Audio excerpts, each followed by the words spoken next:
The news hit like a thunderclap. On June 27, 2025, under the glittering chandeliers of Washington, D.C., a deal was signed that would change the future of Africa forever. The Democratic Republic of Congo, a nation with unimaginable mineral wealth, cobalt, coltan, lithium, copper, gold, diamonds, had just surrendered its sovereignty. The Congolese president, Félix Tshisekedi, had signed an agreement with the United States, handing over exclusive rights to Congo's resources in exchange for promises of security. A deal sold as a path to peace, but in reality, it was nothing more than a betrayal of the Congolese people. How could it happen? How could a country with so much potential, so much wealth, hand over its future to foreign powers? The world watched in disbelief. Even more so, three of Africa's most powerful leaders, Captain Ibrahim Traoré of Burkina Faso, Colonel Assimi Goïta of Mali, and General Abdourahamane Tiani of Niger, stood in utter shock. How could the DRC's leadership, once a beacon of hope for Africa's independence, be reduced to a puppet on the strings of the United States? This was no ordinary betrayal. This was a dark day in the long struggle for Africa's freedom. But it wasn't just the Congolese people who were affected. This deal marked the final chapter in a history of exploitation that had plagued Africa for centuries. The DRC, with its vast reserves of the world's most sought-after minerals, had just traded its soul for empty promises. The United States, in the midst of its rivalry with China, had just secured its hold on the future of the global mineral supply chain. But in doing so, it had stolen from Africa once again. And what about the people of Congo? What about the children working in the deadly mines, the farmers whose land was being stripped away by foreign interests, the families whose futures were sold out in exchange for a promise of peace? The question burned in the hearts of every African watching. How could they allow this to happen? The deal was signed, the ink dried, and Congo's future was no longer in its hands. But even as the ink dried on this horrific agreement, another force was rising across the continent. A force that refused to be shackled by the past. A force that refused to bend the knee to foreign powers. The story of Burkina Faso, Mali, and Niger was the counterpoint to this dark moment in Congo's history. A story of revolution. A story of leaders who refused to be swayed by the promises of the West. A story of Africa standing tall. Could this new wave of leadership turn the tide for Africa? Or was the continent doomed to repeat its tragic history of betrayal and exploitation? The heart of the Congo, a betrayed nation. The Democratic Republic of Congo, once considered the heartbeat of Africa, had always been a land of extraordinary potential. Beneath its soil lay the world's largest reserves of cobalt, coltan, lithium, copper, gold, and diamonds, resources that could have powered Africa's industrial revolution. The DRC could have been the richest country on earth, a thriving, independent nation, using its vast wealth to uplift its people, build cities, create jobs, and fuel technological innovation. But for decades, Congo's leaders had failed its people. Instead of prosperity, the Congo had been plagued by decades of violence, corruption, and exploitation. The country had become a battleground, not just for local rebels but for foreign powers who saw its resources as their own prize. Wars fueled by the scramble for control over Congo's mineral wealth had taken millions of lives, and yet the country remained one of the poorest in the world. From King Leopold II's genocidal reign in the late 19th century to the brutal dictatorship of Mobutu Sese Seko, Congo's people had suffered under leaders who cared only for their own wealth and power. Mobutu, in particular, had looted the country's riches while its people starved. The world's attention had turned elsewhere, as Congo's fate was sealed by corrupt rulers who sold the nation's resources to foreign corporations, leaving nothing for the people. Even after Mobutu's fall, the country was unable to break free from its chains. The Congo Wars, often referred to as Africa's World War, raged from 1998 to 2003, killing over 5 million people. The war was fueled by the mineral wealth beneath Congo's soil. The M23 rebel group, backed by Rwanda and Uganda, took control of the mineral-rich eastern regions of Congo, smuggling precious minerals and profiting from the chaos. Foreign interests, including multinational corporations, turned a blind eye to the human cost of this plunder. The Congolese people were left to fight among themselves, while their resources were carted away. But despite the chaos, there was always hope that one day, a leader would rise who would reclaim Congo's wealth for its people. A leader who would have the courage to stand up to the West, reject foreign intervention, and place the people of Congo first. That hope was dashed on June 27, 2025. The deal with the United States, brokered in Washington, D.C., was a direct blow to that hope. Tshisekedi had surrendered Congo's mineral wealth in exchange for promises of security. The deal seemed to be a desperate attempt to end the violence in the eastern part of the country, where the M23 rebel group continued to wreak havoc. But it was clear to many that the deal would only benefit the foreign powers, not the Congolese people. Congo's resources, once a symbol of its potential, would now be used to fuel the global economy, and the Congolese would see none of the benefits. How could Tshisekedi, a man who had once promised to fight for Congo's sovereignty, betray his people in this way? How could he trade away the future of 110 million Congolese for a few hollow promises? Was it greed, desperation, or was it something darker? The question lingered in the minds of millions across Africa. As the news spread, the leaders of Burkina Faso, Mali, and Niger, Ibrahim Traoré, Assimi Goïta, and Abdourahamane Tiani, watched in disbelief. These men had faced similar challenges in their own countries, but they had refused to allow their nations to fall into the hands of foreign powers. Instead, they had fought to reclaim their resources and put their people first. Traoré, who had taken power in Burkina Faso in 2022, had expelled French forces and rejected their control over Burkina Faso's gold mines. He had nationalized key resources and used the country's newfound wealth to rebuild its military, strengthen its infrastructure, and provide healthcare and education for the people. His leadership had given Burkina Faso new hope, and under his rule, the country was becoming a symbol of what Africa could achieve when its resources were used for the benefit of its people. In Mali, Goïta had done the same, expelling French forces and renegotiating mining contracts to ensure that more of Mali's gold wealth stayed within the country. And in Niger, Tiani was taking steps to nationalize its uranium resources, which had long been exploited by France. These leaders were rewriting the narrative of African independence, showing the world that Africa could thrive without relying on foreign powers. As they watched Congo's betrayal, they couldn't help but wonder, why had Congo not followed their example? Why had Congo chosen the path of submission instead of the path of self-reliance? The contrast between the DRC's decision and the bold leadership of Burkina Faso, Mali, and Niger was stark. But it wasn't too late for Africa. The question remained, could the rest of Africa follow the lead of Traoré, Goïta, and Tiani, or would they fall victim to the same cycle of exploitation that had plagued the continent for centuries? The stakes were higher than ever.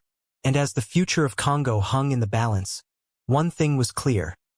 The battle for Africa's future was far from over.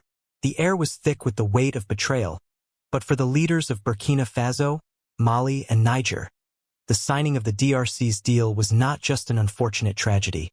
It was a wake-up call, a stark reminder of how fragile the dream of African unity and self-reliance really was. In the heart of Burkina Faso, Captain Ibrahim Traoré stood in front of his people, his resolve hardening. Just 3 years ago, the landlocked Sahelian country had been overwhelmed by jihadist forces. Foreign powers, especially France, had made promises to fight terrorism. But while the bullets flew, Burkina Faso's wealth in gold had been silently siphoned away by multinational mining companies and foreign governments. Traoré wasn't fooled by their promises anymore. He had learned from history. He had seen how Burkina Faso's gold was mined by foreigners, and yet its people lived in destitution. He had heard the stories of young men, stripped of their dignity, forced to work in the mines under dangerous conditions for mere pennies, while the gold they unearthed fueled the engines of foreign economies. He had seen how terrorism, funded by foreign interests, whether intentionally or unintentionally, kept Burkina Faso on its knees. And so, in 2022, Traoré seized power. But he didn't seize it for personal gain. He took the reins of power to rewrite his country's destiny. First, he expelled French forces who had long overstayed their welcome, masked under the banner of counterterrorism. Then, in a bold move that shook the foundations of French influence in the region, he canceled contracts with foreign mining companies, retaking control of Burkina Faso's gold. It was not just a strategic economic decision. It was an act of defiance against the legacy of neocolonialism that still clutched Africa's throat. Burkina Faso's gold was now in the hands of its people. The nationalization of the gold mines was a turning point. The wealth that had once been carted off to foreign banks was now being used to rebuild the country's broken infrastructure.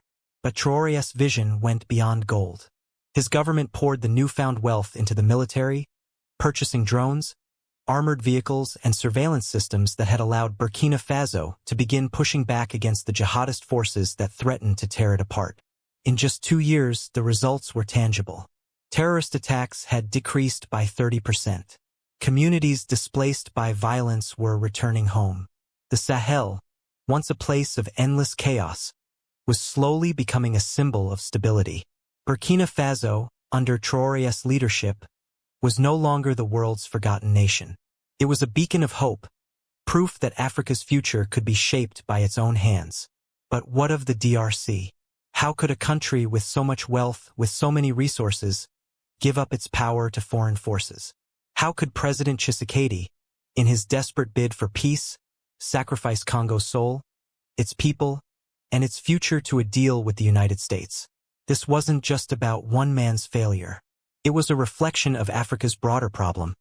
Too many leaders willing to barter away their people's futures in exchange for short-term stability or foreign handouts. And this was the bitter truth the leaders of Burkina Faso, Mali, and Niger knew all too well. They had seen it in their own countries before, leaders who bowed to foreign influence, hoping it would bring peace, only to find that peace came at the cost of their dignity.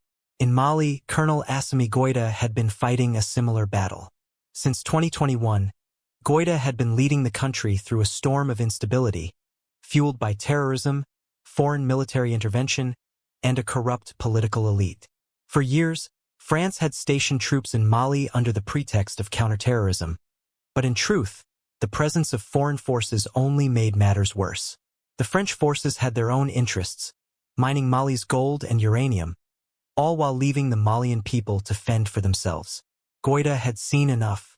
Like Traoré, he understood that the key to Mali's future lay in its resources. Mali was sitting on a gold mine, literally, and yet its people had nothing to show for it. So Goïta took action.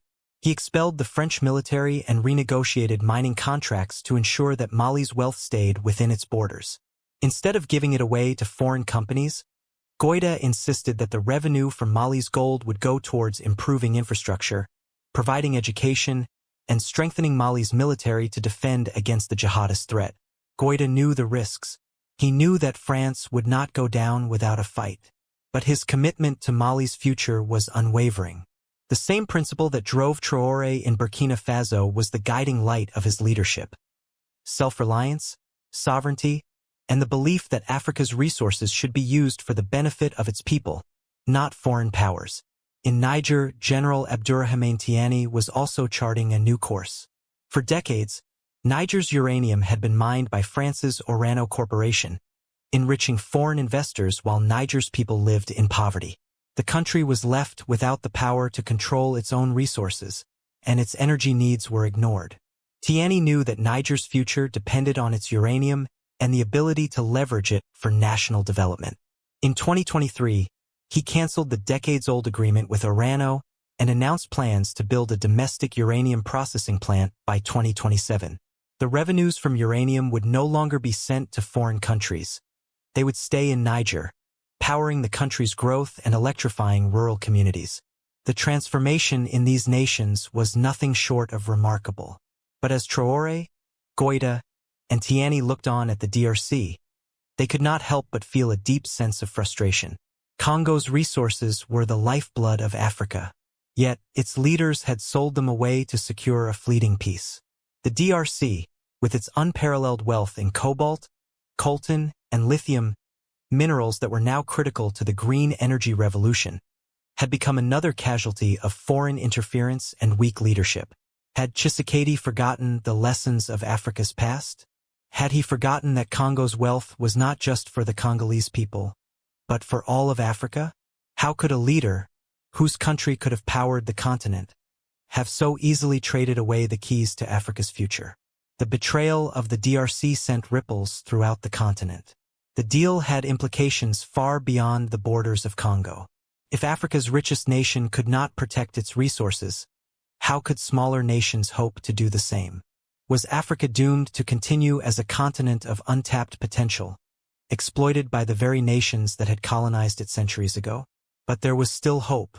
The rise of Traoré, Goïta, and Tiani proved that Africa's future was not written in stone. Africa could rise again, just as it had in the past. It would require leaders with vision, courage, and the unwavering belief that Africa's wealth must belong to Africans. It would require unity. The question remained, could Africa unite around a shared vision of self-reliance and prosperity? Could the legacy of Congo's betrayal be transformed into a rallying cry for Africa's future? The answer, like Africa itself, was still unwritten.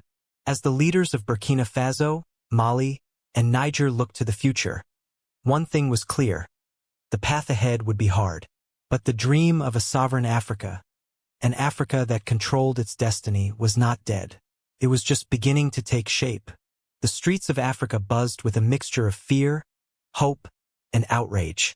From the bustling markets of Lagos to the vibrant city squares of Johannesburg, the whispers were everywhere. The deal with the United States had struck a nerve, not just in Congo but across the entire continent. For many, it felt like a final blow to the dream of an independent Africa. For others, it was the clearest sign yet that Africa's leaders were either too weak or too corrupt to secure the continent's future. But amid the uncertainty, there was a flicker of light. The leaders of Burkina Faso, Mali, and Niger weren't just sitting idly by. They were taking action. They were showing Africa and the world that it was still possible to break free from the chains of colonial influence. They had faced their own struggles with foreign powers and corruption, but unlike the DRC, they refused to surrender their sovereignty. And now, their example was spreading like wildfire. In Burkina Faso, Traoré's success was undeniable. Once a country ravaged by poverty and war, Burkina Faso was now on the rise. The wealth from gold was being used to rebuild roads, expand schools, and fund hospitals. Agriculture, once stifled by the lack of resources and technology, was being revitalized. New irrigation systems had turned arid land into fertile fields. Farmers who had once struggled to feed their families were now able to produce surplus crops, boosting the economy and reducing dependence on foreign aid. Traoré's government was not only building infrastructure but also building the confidence of its people, who had long been marginalized in their own land. Burkina Faso's rise was not just about economic growth. It was a statement. It was proof that Africa could stand on its own, without begging for handouts from the West. And it wasn't just the people of Burkina Faso who felt this shift. The rest of Africa watched, both inspired and desperate for change. Could they follow Traoré's lead? Could Africa as a whole turn the tide of exploitation and take back what was rightfully theirs? In Mali, Goïta was seeing similar results. The gold mines, now under the control of the state, were generating billions of dollars in revenue, and that money was being reinvested into the country.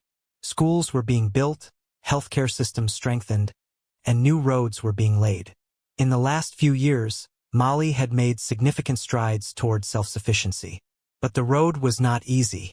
Goïta's decision to expel French forces had drawn the ire of powerful global players, but it had also sparked a sense of pride among Malians. Their country was no longer a pawn in the game of international politics. They were charting their own course despite the obstacles. Mali's success was a living, breathing reminder that African nations could rise above the endless cycle of exploitation, provided they were willing to fight for it.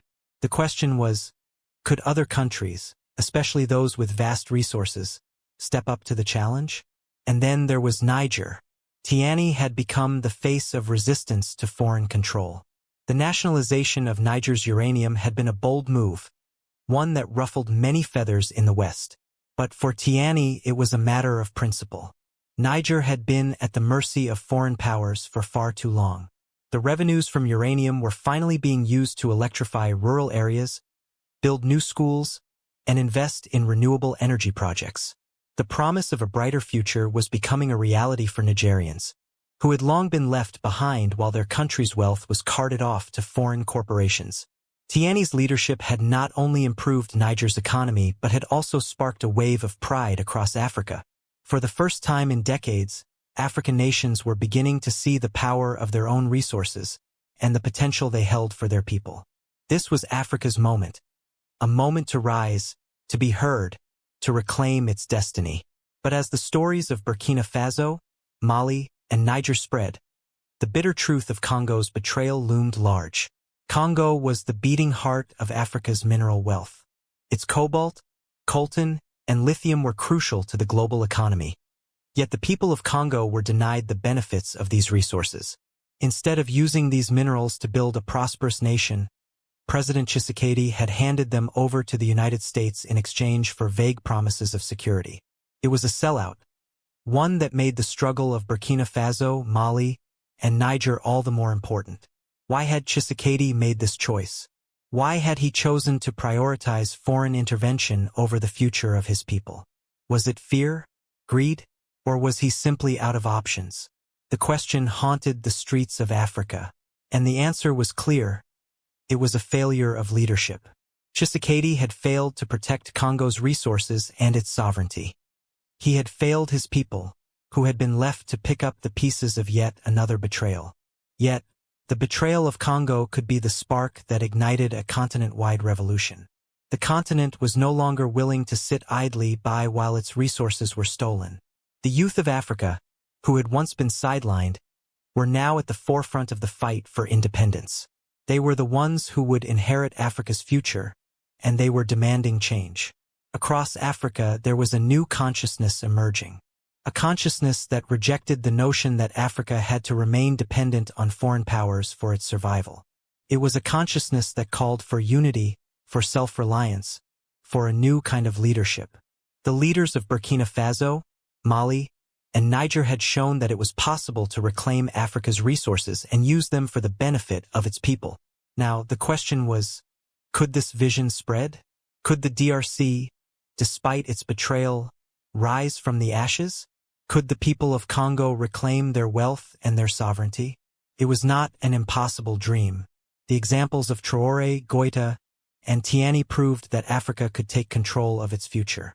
But it would require a united front, a rejection of foreign interference, and a willingness to sacrifice for the greater good. The challenge was monumental, but so too was the opportunity. Africa was rich in resources, rich in potential, and rich in its people. All it needed was leaders who were willing to fight for the continent's future. And as the DRC watched Burkina Faso, Mali, and Niger rise, a question echoed through the heart of Africa. If they can do it, why can't we? The future of Africa was not determined by the West. It was determined by Africa itself. And if its leaders chose to prioritize their people over foreign interests, Africa could rise to become the global powerhouse it was meant to be. But that would take vision. It would take courage. And most importantly, it would take unity. Africa's wealth could no longer be a curse. It could be the continent's greatest blessing, if its leaders were brave enough to claim it. And so, as the sun set on the day the DRC handed over its future, the rest of Africa stood at a crossroads. The path forward was unclear, but one thing was certain. Africa was waking up. The time for change had come. Africa would rise, or it would continue to fall. The choice was now in the hands of its people and its leaders. And with that, the story reaches its critical turning point. A continent on the brink of change, struggling to reconcile its past with its future. How will Africa answer the call to unity, to self-reliance, and to the reclaiming of its resources? Only time will tell, but the revolution is already stirring.